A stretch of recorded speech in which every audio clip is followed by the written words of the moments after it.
तमिलनाडु के ईरोड जिले के गौंदमपाड़ी पुदूर गांव में रहने वाले 500 से ज्यादा परिवारों के लिए सीवर की समस्या बेहद गंभीर है।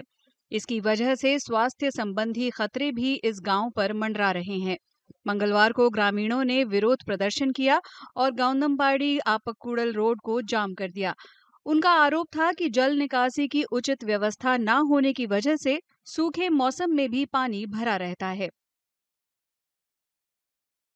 இப்போ வந்து அவங்க மறுபடியும் இப்போ டிச்சு வேலை அவங்க கழிவுநீர் வேலை செய்யும்போது அந்த பழைய போயிட்டு இருந்த அளவை விட ஒரு அடி ஏற்றி கட்டிட்டனால இந்த ஏரியாவுக்குள்ளே இருக்கிற தண்ணி அப்படியே தேங்கி வீதியில் வந்து இப்போ புழு பூச்சி எல்லா கொசு இப்போ பறக்க இந்த வீடியோவில் எடுத்து போடுறாரு சார். அதை பாருங்கள், ரொம்ப சிரமம் கஷ்டப்படுறாங்க குழந்தைகள்லாம். ரொம்ப இந்த ஏரியாவுக்குள்ளே கொசு காய்ச்சல், பல பேர் காய்ச்சல் பெட்டில் அட்மிட் ஆகிட்டாங்க. அதனால் இங்கே ஒன்றும் முடியல. காலையிலேருந்து வந்து இந்த பிரச்சனையை கையில் எடுத்து தூரிதமாக எங்களுக்கு உடனடியாக ஏதாவது நிவாரணம் கொடுத்தே ஆகணும். ஏன்னா நடக்கக்கூட முடியாது, பல வீட்டிலேருந்து வெளியே கூட வர முடியாது. இங்கே இந்த ஏரியாவில் டிச்சு வசதி ரொம்ப காலமாகவே இல்லை.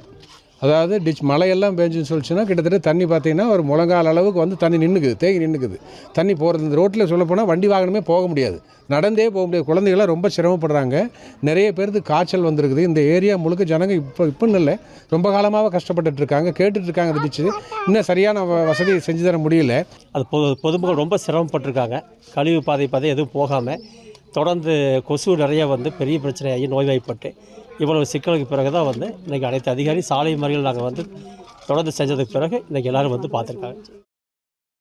गोबीचेट्टीपाளையம் तहसीलदार और पुलिस के दिए आश्वासन पर निवासियों ने प्रदर्शन समाप्त कर दिया। अधिकारियों के वादे से स्थानीय लोगों में इस बात की उम्मीद जगी है कि जल्द ही उनकी समस्याओं का समाधान हो जाएगा।